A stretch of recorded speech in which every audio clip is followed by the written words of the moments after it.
नमस्कार, न्यूज हाट देख रहे हैं आप। सत्ता, साजिश और सियासत कार्यक्रम में एक बार फिर से आपका बहुत बहुत स्वागत है। आज हम चर्चा करेंगे आरजेडी और कांग्रेस में जो समीक्षा बैठक हो रही है और हार का जिम्मेदार कौन है, उनसे लिखित रिपोर्ट भी मांगी जाएगी यहां बिहार में। साथ ही साथ दिल्ली में आला कमान जो है कांग्रेस के, उनके साथ जो है कांग्रेस के नेताओं की मीटिंग है, समीक्षा बैठक है पटना से जो है। और बिहार के तमाम कांग्रेस के नेता जो हैं वो दिल्ली रवाना हो चुके हैं और आज जो है वहां पर बैठक हो रही है। तो मल्लिकार्जुन खड़गे भी वहां हैं, साथ में राहुल गांधी भी है। तो चर्चा होगी और ये निष्कर्ष निकाला जाएगा कि आखिर किसकी वजह से महागठबंधन की इतनी बुरी हार हुई है। लेकिन इस बीच जो है एक और तस्वीर सामने आई। तेजस्वी यादव जो कि मीडिया से बचते हुए आज दिल्ली रवाना हो गए हैं। तो आखिर मीडिया के सवालों का तेजस्वी यादव ने जवाब क्यों नहीं दिया, उस पर भी मंथन करेंगे। तो हमारे साथ यहां पर जुड़े हैं पत्रकार सागर कुमार हैं और यहां अनिकेता शर्मा है। तो सबसे पहले सागर जी आपसे समझेंगे, ये जो मंथन है, हार के बाद गहमा गहमी बहुत बनी हुई है और आरोप लगाए जा रहे हैं। कुछ लोग जो है यूट्यूब पे जो सिंगर्स है भोजपुरी, उनको नोटिस भेज दिया जा रहा है आरजेडी की तरफ से। कांग्रेस में जो है, कांग्रेस की स्थिति पहले भी बिहार में नहीं अच्छी थी, अब मंथन कर रहे हैं उस पे। तो क्या ये चल रहा है? बिल्कुल, देखिए रितेश जी, हार की समीक्षा या जीत की समीक्षा, हार की समीक्षा एक प्रभावी प्रक्रिया है और हर पार्टी जब इस तरह के बड़े चुनाव होते हैं और जब मुंह की खानी पड़ती है तो समीक्षा होता है। आपको याद होगा कि उपेंद्र कुशवाहा जब चुनाव हार गए थे और लोकसभा चुनाव में भले ही एनडीए को बहुमत आ गया, लेकिन बहुत ज्यादा प्रदर्शन अच्छा नहीं माना जा रहा था, पूरा शाहाबाद का इलाका साफ हो गया। तब उस समय भी जो है पार्टी अपने अपने स्तर पे जो एनडीए के घटक दल हैं वो समीक्षा कर रहे थे। तो ये समीक्षा जो है वो सतत मतलब हार के बाद ये नॉर्मल प्रक्रिया है, कोई विशेष प्रक्रिया नहीं है। अब बात करते हैं कि दोनों ही जो घटक दल हैं इंडिया ब्लॉक के या महागठबंधन के, कांग्रेस की बात करें तो कांग्रेस में आज 3 बजे से ये जो है समीक्षा बैठक इंदिरा भवन में शुरू हुई है। और दूसरी अगर बात करें राष्ट्रीय जनता दल की, तो कल से ही उन लोगों का प्रमंडल वाइज उनका स्टाइल थोड़ा अलग है। वो उनके स्टाइल में क्या है कि वो प्रमंडल वाइज कर रहे हैं। प्रमंडल वाइज में सबसे पहले कल की बात करें तो कल मगध प्रमंडल का हुआ। मगध प्रमंडल इसलिए जरूरी था कि मगध प्रमंडल में प्रचंड जीत हुई। जीत तो पूरे बिहार में हुई है, लेकिन मगध प्रमंडल इसलिए खास था क्योंकि मगध प्रमंडल से ही ज्यादातर मंत्री जो है 29 कैबिनेट के आते हैं। तो इसलिए उस पर ज्यादा फोकस किया विपक्ष ने कि आखिर मगध से इतनी बड़ी जीत जो है वो कैसे मिली, क्योंकि नीतीश कुमार भी मगध क्षेत्र से आते हैं। तो उसको लेकर एक मंथन किया गया। और जो खबरें हैं कि तेजस्वी यादव भी कुछ देर के लिए उस समीक्षा बैठक में वीडियो कॉन्फ्रेंसिंग के माध्यम से जुड़े थे। सवाल पूछे जा रहे हैं जो प्रत्याशी थे, केवल प्रत्याशियों को ही बुलाया गया, बाकी जो वरिष्ठ नेता है वो तो है ही, लेकिन प्रत्याशियों से टटोला जा रहा है कि दिक्कत कहां थी, समस्या कहां थी। कई सवाल उनसे 1 to 1 पूछे जा रहे हैं। एक तो रिटेन में उनसे कहा ही गया है कि आपको रिटेन में लिख के देना है, लेकिन मंगनीलाल मंडल जो प्रदेश अध्यक्ष हैं और उनके माध्यम से 1 to 1 सवाल पूछे जा रहे हैं। एकदम नोटेड सवाल है, पूरा स्क्रिप्ट है सवाल का, और 1 to 1 सवाल पूछकर उसको नोट डाउन भी किया जा रहा है। और तमाम जब प्रमंडल समाप्त हो जाएंगे तब वो रिपोर्ट फाइनली जो है वो तेजस्वी यादव के पास भेजा जाएगा। अब इसमें गौर करने वाली बात यह है कि इस पूरे समीक्षा बैठक से संजय यादव गायब नजर आ रहे हैं। तेजस्वी यादव गायब है वो तो ठीक है, नेता है ना, वो तो सारा रिपोर्ट देखेंगे, लेकिन समीक्षा बैठक राजद कार्यालय में हो रहा है, उसमें संजय यादव गायब हैं। संजय यादव पे इतना बवाल हुआ था बिहार में, है ना, उनके नाम की पूरा चर्चा थी।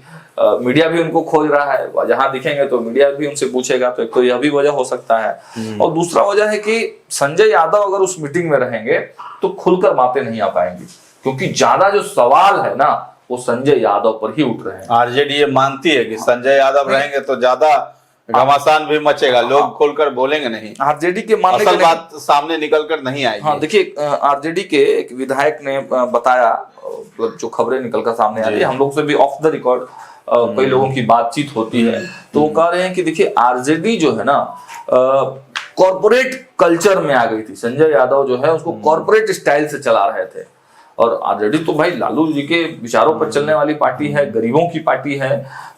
लोग कॉर्पोरेट कल्चर को ठीक नहीं मानते हैं, जो नीचे का बात होता है वो ऊपर तक पहुंच ही नहीं पाता है, 1-to-1 कनेक्टिविटी नहीं है नेता के पास। तो ये तमाम जो इफेक्ट हैं, इस वजह से भी जो है वो करारी हार राजद को झेलनी पड़ी है। तो टिकट बेचने का भी तो आरोप लगा संजय यादव पे, इसलिए भी अंदर से ये भी निकलकर खबरें आ रही हैं, बिल्कुल कि अंदरूनी खबर है कि लोग जो है दबी जुबान में जो कार्यकर्ता है वो संजय यादव का नाम ले रहे हैं। हार का एक मुख्य कारण मान रहे हैं संजय यादव को, क्योंकि उन्होंने जो है टिकट बेचा है।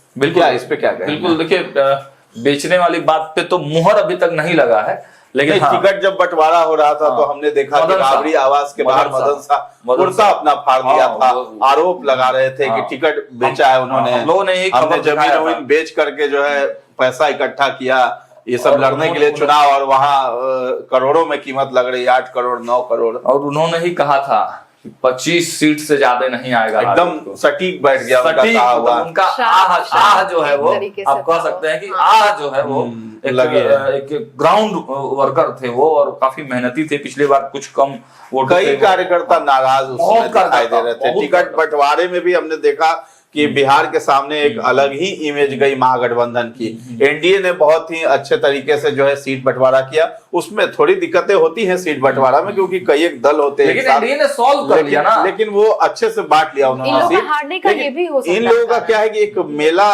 जैसा राबड़ी आवास के बाहर हमेशा लगा हुआ दिखाई देता रहा, और चुनाव परिणाम आ गए तब तक कुछ ये स्पष्ट नहीं था कि कौन कितनी सीटों पे किसकी पार्टी, ऑफिशियल जो अनाउंसमेंट होता है वो नहीं रहा। भले आपसी सहमति लोगों ने कर लिया मीटिंग करके, नामांकन लेने की वापसी जो तिथि थी तब तक घमासान मचता रहा था। और उसके बाद भी आप देखिए कि टिकट बंटवारे के बाद भी एनडीए ने क्या किया, अमित शाह डेरा डाल दिए थे मौर्या होटल में, है ना, जो भी बागी थे भाजपा से उन लोगों को बुलाए, साथ में फोटो खिंचाया, हर जगह के मंत्री यहाँ पे आए, उनको बुलाकर और साथ में फोटो खिंचा दिया कि कोई अब उपाय नहीं है, ये स्ट्रेटेजी है अमित शाह की। ऐसे ही नहीं चढ़ के कहते हैं लोग अमित शाह को, है ना। अब देखिए कि पटना सिटी वाले जो हैं शिशिर कुमार, वो खड़े हो जाते तो उनको भी मना लिया गया होता भाजपा के लिए। भागलपुर से प्रीति शेखर, वो भी नाराज थी। कई ऐसे कैंडिडेट हैं जिसको कि अमित शाह अपने पास बुलाए और फोटो खिंचवा लिए और उसको फेसबुक पर पोस्ट कर दिया गया।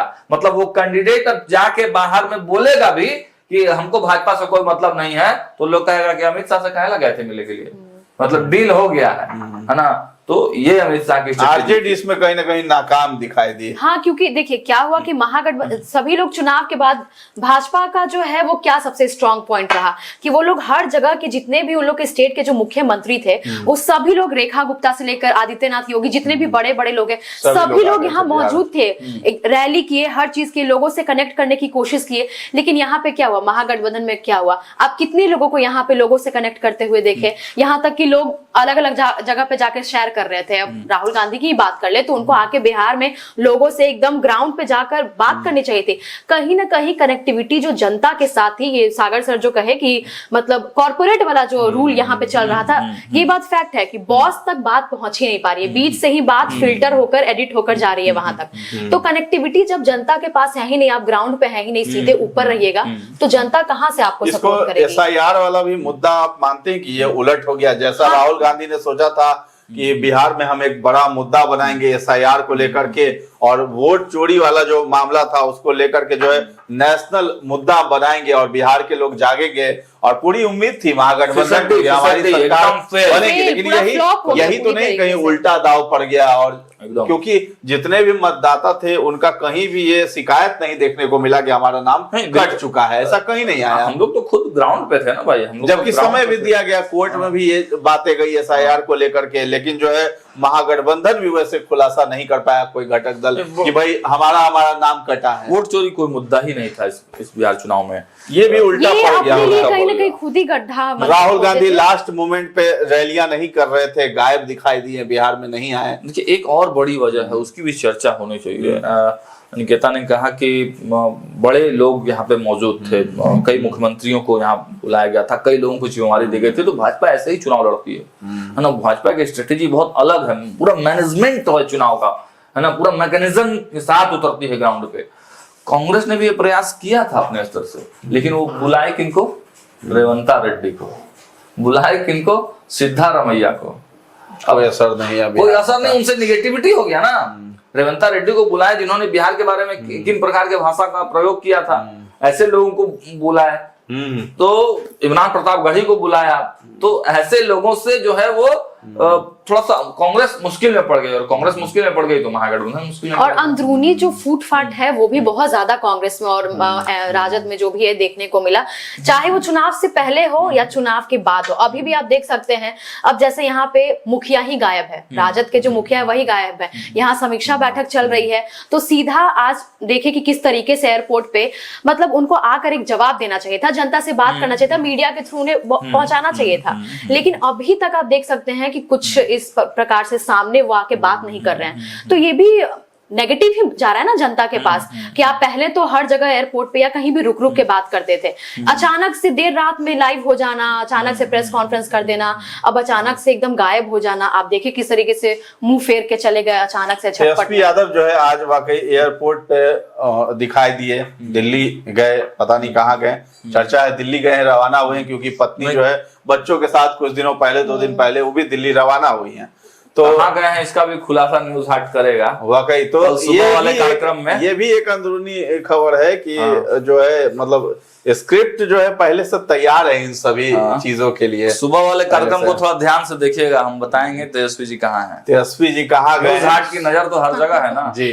तो तेजस्वी यादव ने जो है मीडिया के सामने मुंह फेर दिया, जो कि मीडिया को देख करके थम जाते थे, और बड़े ही अलग ही अंदाज में, लहजे में वो हमेशा कहते दिखाई देते थे कि भाई हम जो है सरकार बना रहे हैं, महागठबंधन की सरकार बन रही है, 18 तारीख को शपथ लेंगे। मतलब पहले से फुल प्लान कर लिया कि हम सीएम, सब हो गया था, बहुत ज्यादा कॉन्फिडेंट हो गया, बहुत ज्यादा हो गया। इसमें देखिए 2-3 चीजें जो अंदर से छन के आ रही हैं वो बताने जरूरी है दर्शकों को। जो समीक्षा हो रहा है तो अब तक क्या क्या बातें निकल कर क्या बात हो रहा है अंदर में, समीक्षा रूम में क्या चर्चाएं चल रही हैं। तो एक तो एसआईआर को लेकर ये सब कोई बोल रहा है कि एसआईआर बहुत बड़ा वजह है, संजय यादव एक बहुत बड़ा फैक्टर है, ये भी लोग बोल रहा है कि संजय यादव मिसकम्युनिकेशन किए। 2-3 पॉइंट और है, उसमें एक पॉइंट सर्वे को बताया जा रहा है। राजद ने या कहें कि संजय यादव ने जो सर्वे कराया उसको कहा जा रहा है कि मैनिपुलेट किया गया। जिन लोगों से संजय यादव के संपर्क थे, अब अंदर में क्या खेल चला टेबल के नीचे वाला जो आप कह रहे थे, है ना, उसका पता नहीं है कि वो हुआ है कि नहीं हुआ है। लेकिन नहीं हुआ है तो कैसे सर्वे का रिपोर्ट बदल दिया गया? मतलब जो एजेंसियां संजय यादव की सर्वे रिपोर्ट करके देती थी, जिन कैंडिडेट का नाम बताती थी, वो रिपोर्ट हटा लिया जाता था और संजय यादव वहां पे दूसरा पेपर लगा देते थे। सही रिपोर्ट तेजस्वी तक नहीं पहुंच पाया। वही तो बात है ना, फिल्टर एडिट किया हुआ बात जाता था। तो सर्वे बहुत, या तो एजेंसी ही फेल्योर थी या फिर संजय यादव कुछ उसमें हेरफेर कर रहे थे।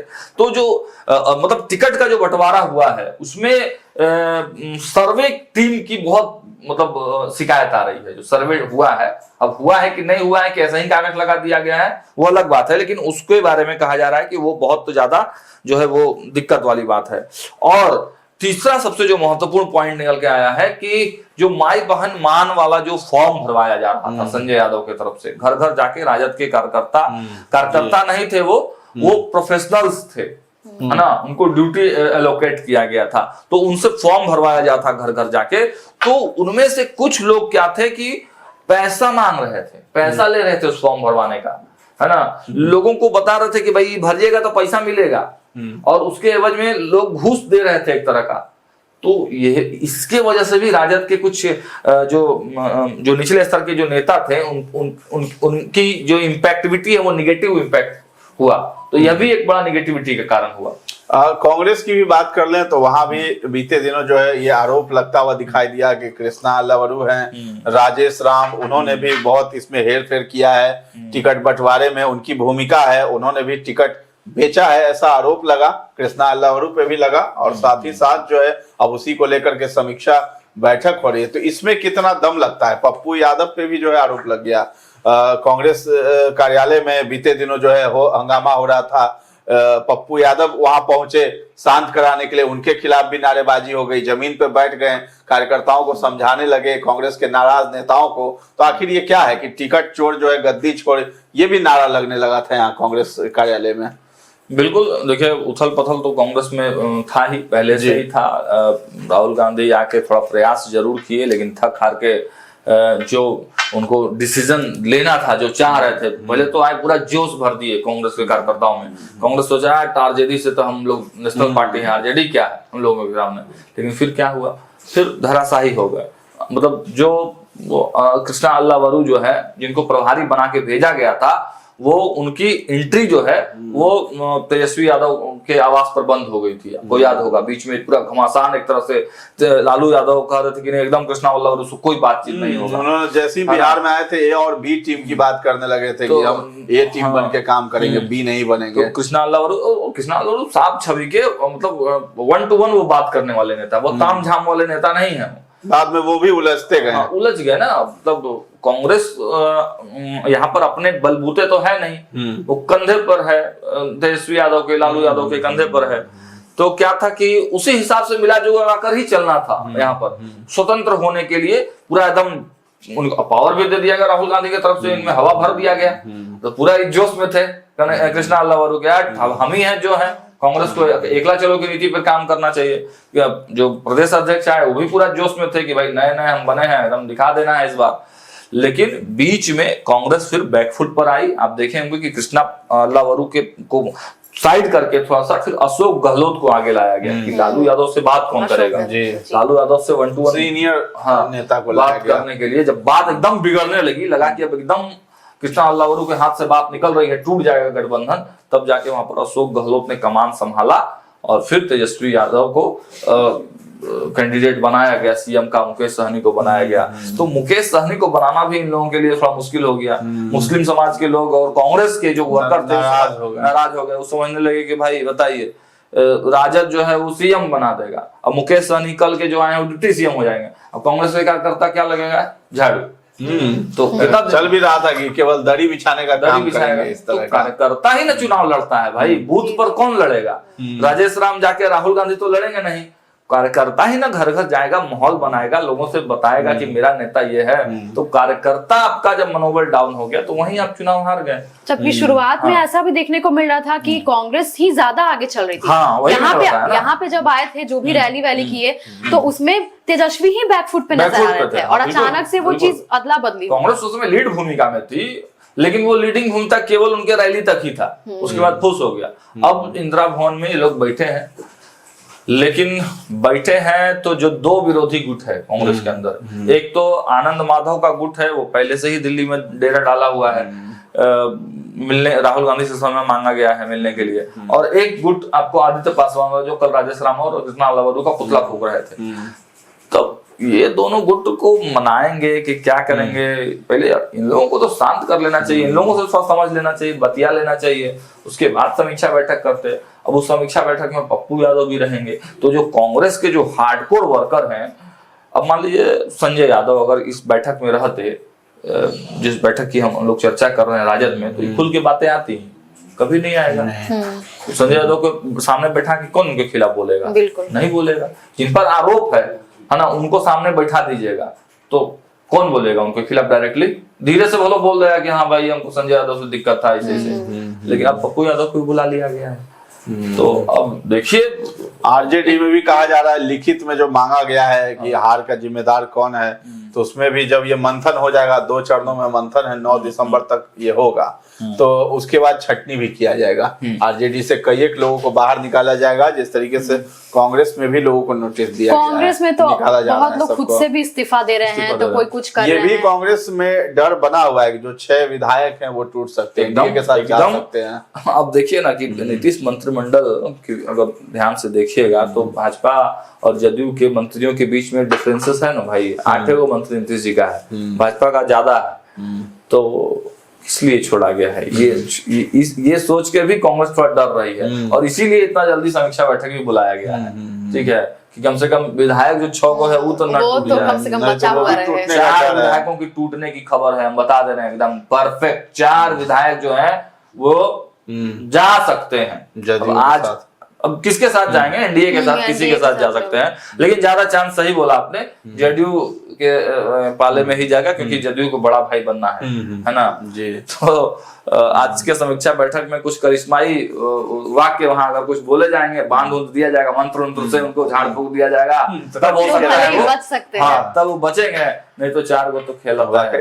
5 साल लंबा इंतजार होता है, टूटने का ज्यादा आसार दिखाई देते हैं। और आज सुबह वाला जो कार्यक्रम करेंगे उसमें डिटेल से बताएंगे कि चारों कहाँ जा रहे हैं, क्या है, क्या चलिए। वाकया है, पूरा सब चीज बताएंगे। तो चलिए, कुल मिलाकर यही चर्चा रही है कि आरजेडी और कांग्रेस की समीक्षा बैठक हो रही है पटना से लेकर दिल्ली तक, और इधर जो है आरजेडी के जो मुखिया है तेजस्वी यादव वो दिल्ली रवाना हो गए हैं, और ऐसी सूचना है कि उन्होंने अपना जो है पासपोर्ट रिन्यू करा लिया है और विदेश भी जाने वाले हैं पत्नी बच्चों के साथ।